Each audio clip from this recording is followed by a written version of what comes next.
In this election, we have a candidate for president of the United States who over the course of his lifetime, in the course of this campaign, has said things about women that are so shocking, so demeaning, that I simply will not repeat anything here today.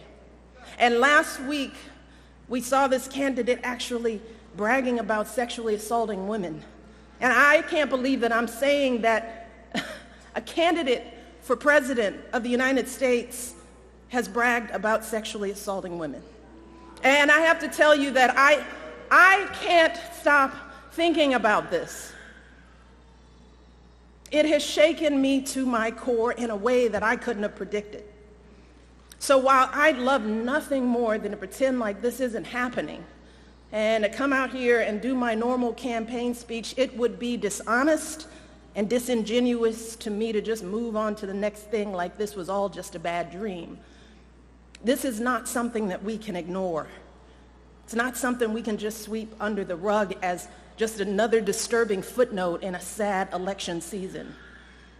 Because this was not just a lewd conversation. This wasn't just locker room banter.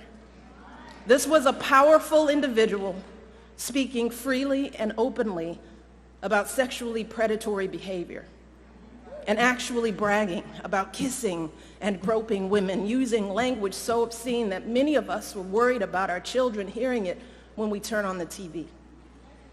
And to make matters worse, it now seems very clear that this isn't an isolated incident. It's one of countless examples of how he has treated women his whole life. And I have to tell you that I listen to all of this, and I feel it so personally.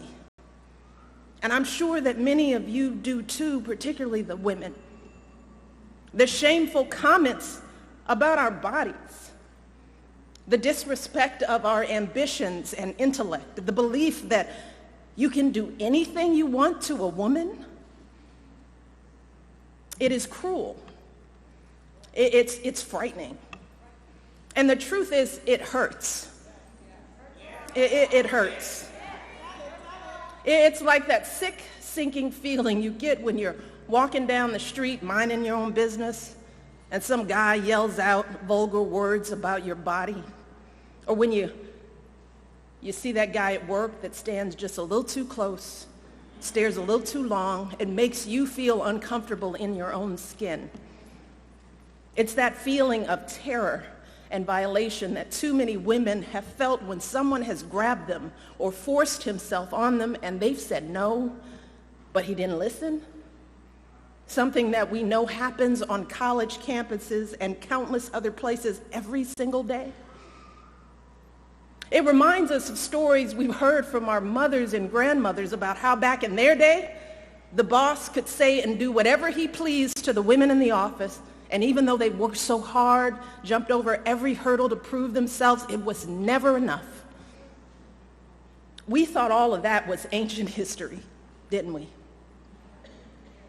And so many have worked for so many years to end this kind of violence and abuse and disrespect, but here we are in 2016, and we're hearing these exact same things every day on the campaign trail. We are drowning in it.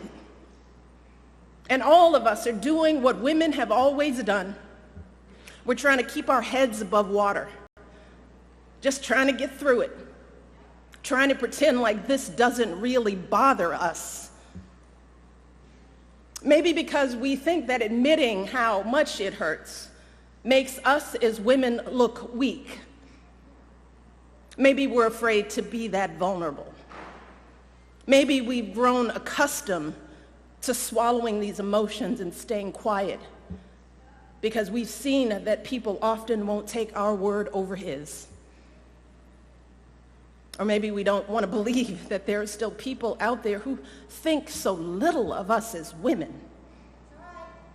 Too many are treating this as just another day's headline, as if our outrage is overblown or unwarranted, as if this is normal, just politics as usual. But New Hampshire, be clear, this is not normal. This is not politics as usual.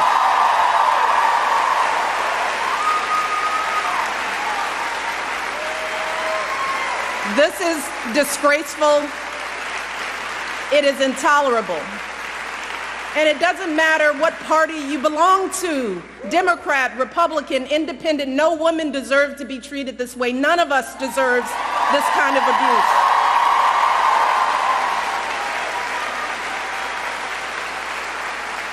And I know it's a campaign, but this isn't about politics. It's about basic human decency. It's about right and wrong.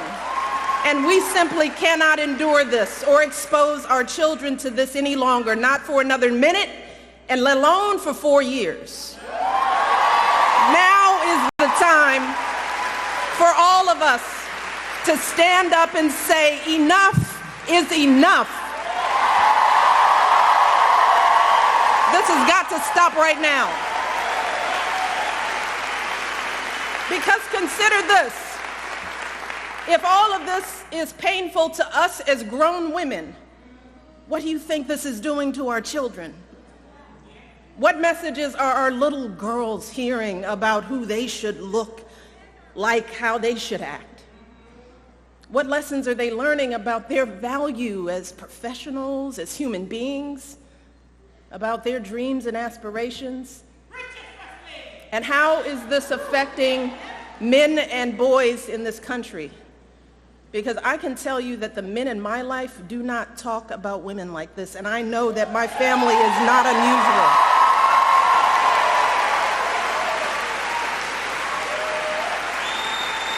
And to dismiss this as everyday locker room talk is an insult to decent men everywhere. The men that you and I know don't treat women this way. They are loving fathers who are sickened by the thought of their daughters being exposed to this kind of vicious language about women. They are husbands and brothers and sons who don't tolerate women being treated and demeaned and disrespected. And like us, these men are worried about the impact this election is having on our boys who are looking for role models of what it means to be a man. In fact, someone recently told me a story about their 6-year-old son who one day was watching the news. They were watching the news together, and the little boy out of the blue said, "I think Hillary Clinton will be president." And his mom said, "Well, why do you say that?" And this little 6-year-old said, "Because the other guy called someone a piggy." And he said, "You cannot be president if you call someone a piggy." So even a 6-year-old knows better. A 6-year-old knows that this is not how adults behave. This is not how decent human beings behave. And this is certainly not how someone who wants to be president of the United States behaves. Because let's be very clear, strong men, men who are truly role models, don't need to put down women to make themselves feel powerful. People who are truly strong lift others up. People who are truly powerful bring others together. And that is what we need in our next president. We need someone who is a uniting force in this country. We need someone who will heal the wounds that divide us. Someone who truly cares about us and our children. Someone with strength and compassion to lead this country forward. And let me tell you, I'm here today because I believe with all of my heart that Hillary Clinton will be that president.